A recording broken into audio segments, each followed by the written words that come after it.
Join me, Mark Windows, with Tony Hurst for Windows on the World live every Sunday 9 to 11 p.m. GMT at autonomousmedia.net. Did you know that since early 2015 there have been 1,500 British Army troops in a specialist counterintelligence unit in Berkshire trolling the public on Facebook and Twitter?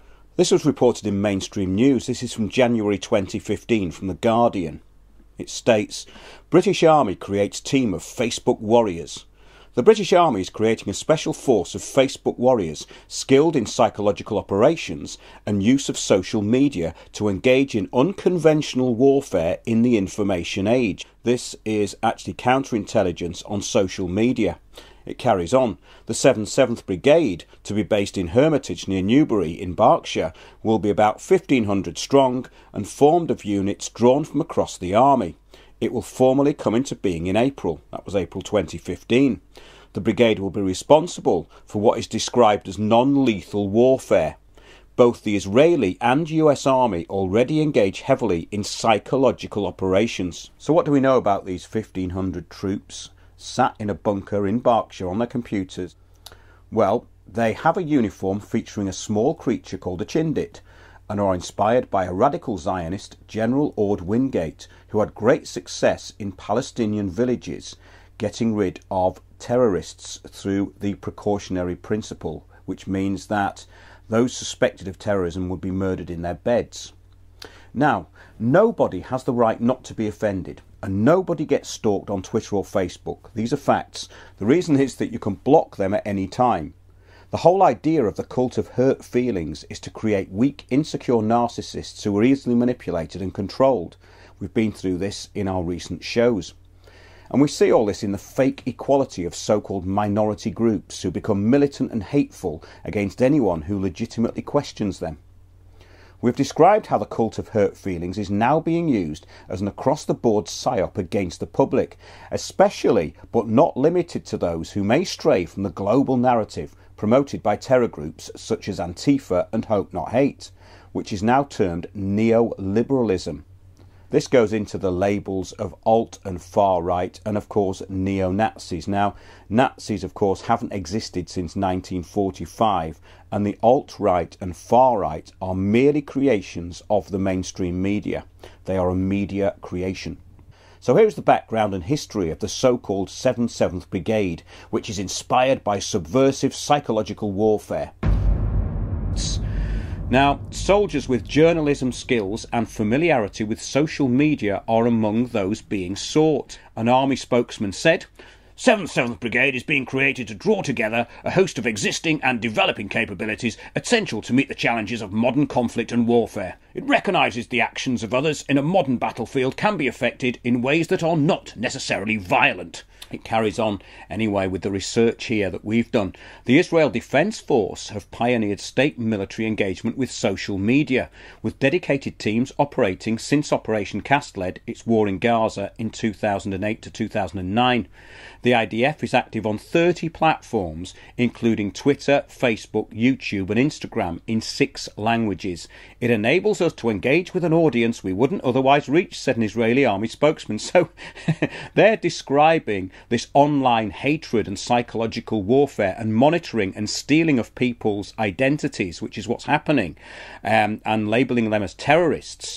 It states Israel has been approached by several Western countries keen to learn from its expertise. Well, the Israelis are very, very skilled at surveillance. That is one of their big industries. The big industries coming out of Israel. Look at that technology and surveillance. So it says the new brigade is being named the 7th Brigade in tribute to the Chindits. That's this little animal that they wear on their shoulder as they're typing away on their keyboards. The British guerrillas force, which was led by Major General Ord Wingate, against the Japanese in Burma during the Second World War. Wingate adopted unorthodox and controversial tactics that achieved successes completely disproportionate to the size of his forces, sending teams deep into Japanese-held territory, creating uncertainty in the Japanese High Command and forcing it to alter its strategic plans. So, who was he? Who was Major General Ord Wingate, who inspired this Facebook and Twitter storm being created by the British Army against the public? He's described as an eccentric, who nobody actually liked. And after being in Africa, he was posted to Palestine. Soon after his arrival in 1936, he became deeply involved with the Jewish communities, their leaders, and Zionist movements. So this is the person who's inspired the British Army to go engaging in psychological warfare tactics with the British public on Facebook. Now, he believed it to be a religious obligation. He was very fanatical, this guy. Wingate became a Zionist himself, heavily promoting the formation of the Jewish state. The upstanding general, Major Archibald Wavell, approved of his subversive Israeli tactics, and Wingate formed a special night squad with volunteers in the British Army and Haganah, the Jewish paramilitary force that was the precursor to the Israeli Defence Force. Now, IDF, the Israeli Defence Force, was the combination of Israeli insurgents, Haganah and Irgun. Now, both these are terrorist organisations which not only kill Palestinians, but as we said, the British Army too. The IDF was the publicly incorporated front for these terror groups. Ex-Irgun and Haganah members are now running not only political parties in Israel, but also influence foreign policy in the UK and the US. We have to remember on July 22nd, 1946, the Irgun blew up a wing of the King David Hotel in Jerusalem, killing 91 soldiers and civilians, all British, Arab and some Jews. Now, on April 9th, 1947, a group of Irgun commandos raided the Arab village of Deir Yassin, killing about 100 of its inhabitants. Early Israeli terrorism featured Michael Chertoff's family, yes, head of Homeland Security in America. He came from a Haganah army family.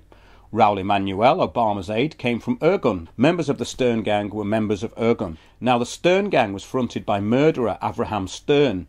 This is actually from Encyclopedia Britannica. Extremely anti-British, the Stern Gang repeatedly attacked British personnel in Palestine and even invited aid from the Axis powers against the British. The British police retaliated by killing Stern in his apartment in February 1942. Many of the gang's leaders were subsequently arrested. The group's terrorist activities extended beyond Palestine. 2 members assassinated Lord Moyne, the British Minister of State in the Middle East, at Cairo in November 1944. Later, the Stern Gang attacked airfields, railway yards and other strategic installations in Palestine, usually with success, though at heavy loss in numbers killed or captured.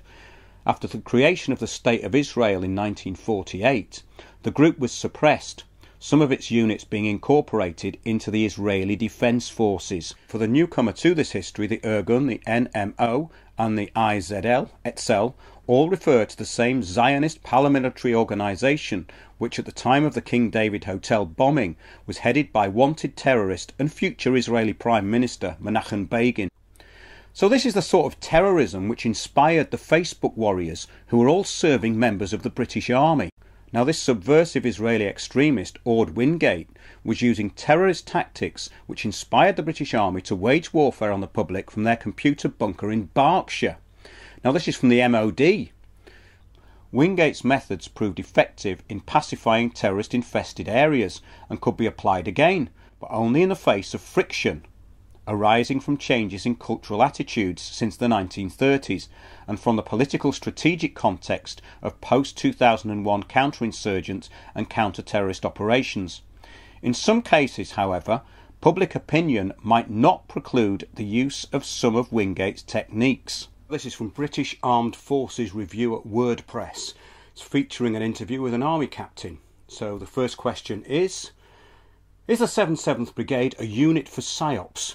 Will it really be a Twitter troops unit, i.e. attacking adversaries via social media? So he's responded, a big no, and yes. The SAG, now retitled as the 77th Brigade, was formed under the Army 2020 concept to match the UK government's Building Stability Overseas strategy. In simpler terms, it is a formation dedicated towards conflict prevention and state and regional stabilisation. Their grouping does not mean that it is going to be one big PSYOPs family. I just love the terminology. The 77th Brigade is not just engaging in psychological subversion then, but it's part of a bigger psychological warfare family. And so it goes on. Rather, in the course of stabilising areas or preventing large-scale conflict, psychological means might be a good or plausible means to reach objectives. Regarding social media, it is again undoubtedly a domain which the British Army will have to address. That does not mean normal media channels will be ignored. But yes, in the course of conflict prevention and stabilisation, attacking or influencing others via social or normal media can be a means to an end. So this second question is, this guy goes, even if the 77th Brigade is not a PSYOPs-only unit, is it a form of Big Brother? Now this is hilarious. The army captain's response here is priceless. He goes, oh, spare me the extremist, anti-monitoring, anti-government control talk. The simple answer is no. Well, he's already said it's much worse than that. He said it is a psychological operation. So he's carried on with the next question. If the 77th Brigade is not a PSYOPs unit, why was it said to be so? Blame the media, social and normal media, for casting in an inaccurate perspective. Okay. Blame the British Army and the Ministry of Defence for not releasing a full and proper media release on their websites. So in other words, the guy's caught him out and he said, yeah, well, we should have told you, but obviously it wasn't a good idea for us to. So, well, they don't really want you to know. It's a bit embarrassing for them, isn't it? So in a brilliant and ironic coda to the interviewer states that he's been blocked for asking further questions. So he's got update. The brigade at 7th Brigade has blocked me at Forces Review UK for no clear reason. Maybe it never achieves its goals. Well, this is hilarious, as the MOD are using the same tactics that we recommended earlier in the show for hurt feelings. This is another show we've done about basically nobody has the right not to be offended. So if you're offended on Twitter or Facebook or any other stupid social media platform, just block the person who's doing it. It's quite simple. It's all in your power. So nobody's being stalked on Twitter and Facebook. That's a fact, yeah? Nobody is being stalked because you can block them. And stalking is not just giving someone a bit of abuse on Twitter. And here is the comedy element, which, as usual, the MOD has supplied without realising. So could it be that the British Army trolls could hurt people's feelings and find themselves being investigated by the police for hurting the feelings of those they target? This counterintelligence operation may have hilarious consequences. The state may end up prosecuting itself. Join me, Mark Windows, with Tony Hurst for Windows on the World Live every Sunday 9 to 11 PM GMT at autonomousmedia.net.